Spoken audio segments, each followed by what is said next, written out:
non prendiamoci in giro. Non stiamo qui per prenderci per i fondelli. Quando alleni una squadra come la Juventus e arrivi a celebrare una sconfitta, perché quello che è accaduto dopo il Real, io no, non parlo dei tifosi, parlo dei diretti interessati. Cioè, ma l'avete sentito tu o no? Cosa sta blaterando da settimane a questa parte? Io l'ho sentito, e i sassolini rivolti alla propria società.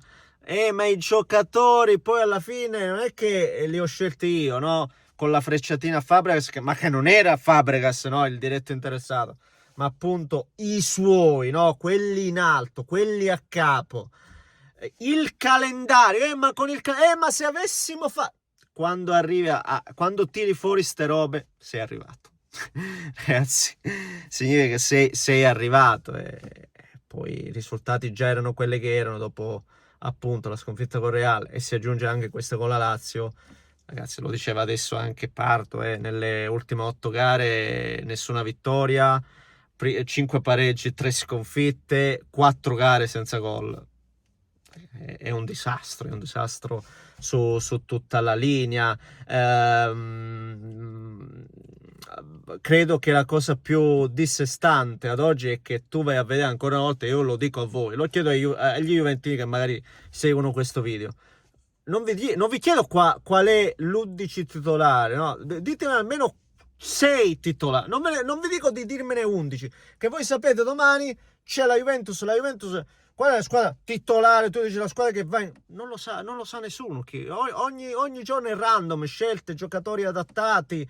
Oggi proviamo David Vlahovic, domani magari invece mettiamo Koop Meiners dietro la punta. No, ma mo adesso ci ha detto che lui non piace giocare davanti, lo mettiamo dietro. Ma sapete che c'è Kalula, adattiamolo quinto. Ma adesso questa settimana provo anche la difesa qua. Ha fatto un disastro, ragazzi. Non è facile, soprattutto quando già sai di non avere dalla tua una società che ti spalleggia, che ti abbia scelto, tra l'altro. Ancora più grave, perché tu lo sapevi benissimo di non essere stato scelto, o comunque non era la prima scelta. Lo sappiamo tutti, è il segreto di Pulcinella dire che volessero a tutti i costi Conte, e visto che Conte e non era fattibile, Gasperini, che poi ha confermato il contatto con la Juve, e quindi quando già parte così, ragazzi, è difficile, poi è molto molto complicato. Poi devo dire che non si sta aiutando, perché io non voglio parlare di una squadra che sta rigettando l'allenatore, ma di certo una squadra che rigetta le idee tattiche dell'allenatore. Questo mi sembra abbastanza lampante e chiaro. Ne dobbiamo parlare, signori miei. Dobbiamo riavvolgere il nastro anche sulla Roma, poi lo facciamo ovviamente, perché come avevo detto oggi non riuscivo. È stata una giornata impressionante, non so quanto abbia anche bevuto, ragazzi, ma dei vini anche di livello, non vi dico, ne avevo anche bisogno, ecco, dopo ieri ne avevo anche bisogno, vi dico anche questo. Vabbè, se volete lasciate un like per l'algoritmo, che come al solito anche lui ha sete, no? Anche lui ha bisogno di un po' di alcol.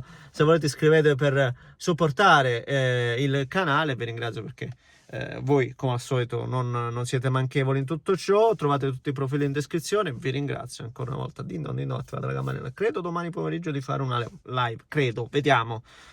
So che lunedì ve la porto solitamente, ma vediamo un po' come siamo messi. Se riesco ve la porto, ecco. Concludendo sulla Juventus, poi andiamo sulla capolista, perché la Roma insieme a Napoli è la squadra capolista, questo va detto. Sulla Juve, per concludere, che poi sulla Juve anche qualcosina sulla Lazio, che vedi, Sarri con quello che fa, o meglio, io me l'aspettavo finalmente un Isaksen che ritornasse protagonista, perché Isaksen con Barone mi aveva fatto vedere grandi cose, vi dicevo, ma dove è finito sto ragazzo? E stasera l'abbiamo visto dove è finito, ha fatto una partita mostruosa, no? Era praticamente ovunque, ha corso come un dannato, interessato nel finale, fa 50 metri, si accentra e quasi va a chiudere la partita, tanta sostanza. Basic, che era un giocatore che è stato rispolverato e incide, come se lo fa? Con quello che ha, senza Castellano, senza Rovella, aggiungete voi, se non sbaglio non notava, tante problematiche, eppure fa quello che ha, si deve fare così, e la Lazio ha fatto la sua partita dignitosissima e si è portata a casa una signora vittoria. E cosa le vuoi andare a dire alla Lazio di Sarri? Cosa vuoi andare a dire alla Juve di Tudor? Sostanzialmente non è che ci sia molto altro da aggiungere alla premessa che ho fatto e al discorso iniziale, perché poi la partita di stasera, ragazzi, si commenta da solo, ma la Juventus fa fatica a segnare, ecco, lo dicevamo prima, nelle ultime 4 partite, cioè le ultime 8 aree, lo diceva prima Pardo, non so se ve l'ho detto all'inizio video, che poi io mi dimentico quello che faccio un secondo fa, è clamoroso sta roba.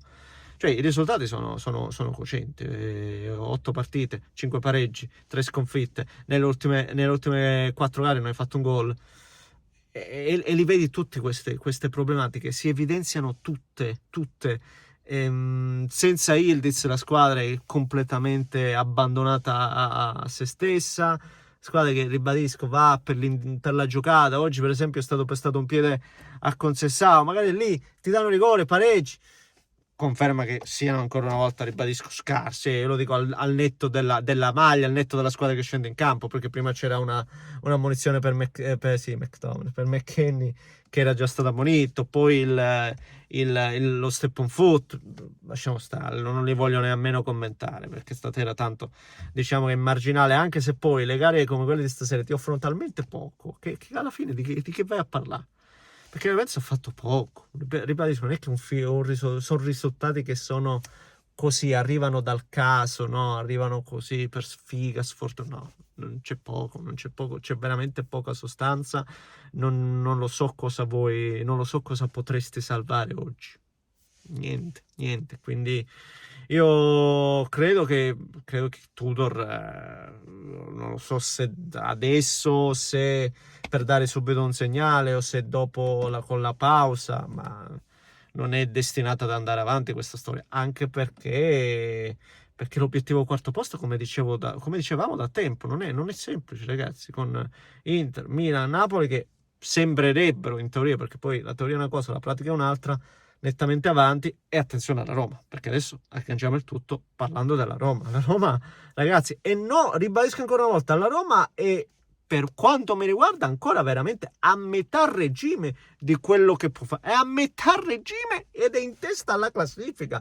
Sta roba per me è paradossale, perché quello che può fare, quello che può ancora mostrare e dimostrare, secondo me ancora ce n'è di strada, ce n'è assolutamente. Oggi la Roma, vedevo i numeri, confermatemene per favore se non sbaglio, 8 gol e 3 subiti, veramente pochissimi gol realizzati se pensiamo a una squadra di vertice, 1 a partita in media, ma veramente altrettanto pochissimi gol subiti. È la squadra di Ranieri dal punto di vista dei numeri, è la squadra di Ranieri. E la squadra di Ranieri poi è quella che ha fatto meglio di tutte le altre nel 2025, quindi non è che stai parlando di una squadra che ha fatto poco nulla, no, una squadra che si è scrollata di dosso tutte le sciagure, e oggi fa la solita partita applicata seria. Oggi io non ricordo occasione se non quella iniziale del Sassuolo, chi era? Fadera, no? Fadera si chiama, non voglio fare strafalcioni, c'è stato quel tiro parato da Svilare, quel tiro da fuori, ma non ho mai visto in affanno la Roma, e poi fa di necessità virtù, perché ecco, si è tanto anche un po' ho visto anche qualche critica Gasperini, ma l'attaccante comunque deve metterlo, perché senza l'attaccante poi la Roma, no, se è questo il rendimento dell'attaccante, non li deve mettere, fa bene, fa benissimo. È trovato il gol di Dybala, sì, il tap-in, è vero, fatto gol Dybala, fatto gol da attaccante, no, fatto il gol da attaccante, bravo anche nella scelta di Cristante, sempre criticato alla Roma, eppure, no, dove lo metti lui risponde in qualche modo. E Bailey che continua, no, a trovare minutaggio, secondo me è uno che poi dimostrerà di avere colpi interessanti, quindi il problema, ribadisco ancora una volta, è solo veramente lì davanti, proprio nel terminale, perché nelle mezze punte, nella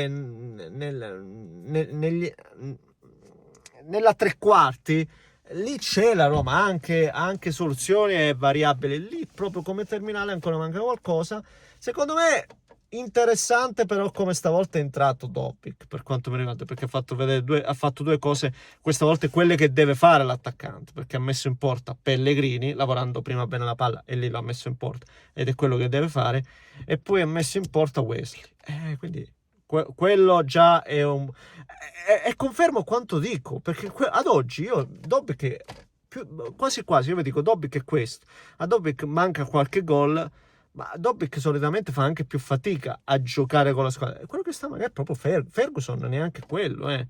Quindi io mi aspetto che si diano una svegliata, e sono sicuro che in qualche modo Gasperini o si svegliano, se no a gennaio trova lui che deve fare.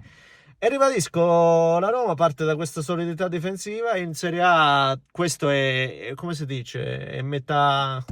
C'è proprio un detto specifico che in questo momento non mi sovviene, anche una certa, per quanto mi riguarda. E tipo il buongiorno si vede dal mattino, no? È mezza squadra, il portiere è mezza squadra, forse, questo è il detto che si...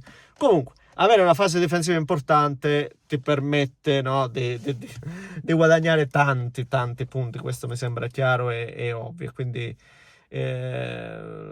Gasperini o comunque la sua Roma sta conservando quell'equilibrio che gli aveva dato Ranieri e proverà piano piano ad applicare il suo gioco. È un discorso che già abbiamo affrontato tante volte, ancora rimane attuale per quanto mi riguarda. Ribadisco, è una roba che non mi impressiona per come, no, tu dici a Zanna magari divora l'avversario, si mangia la partita, non mi impressiona, però è sul pezzo, ecco, è sul pezzo, è dannatamente sul pezzo, e questo le consente oggi di essere in testa alla classifica, quindi tanto di cappello per quanto mi riguarda. Ragazzi, fatemi sapere cosa ne pensate voi, commentate le carte, se volete iscrivetevi al canale, un grande abbraccio, scusate se non sono anche andato magari in alcuni dettagli e altro, giornata veramente piena oggi, lo potete vedere anche un po' dal mio stato attuale. Fatemi sapere, ribadisco ancora una volta cosa ne pensate, un grande abbraccio da Mischio, un bacione.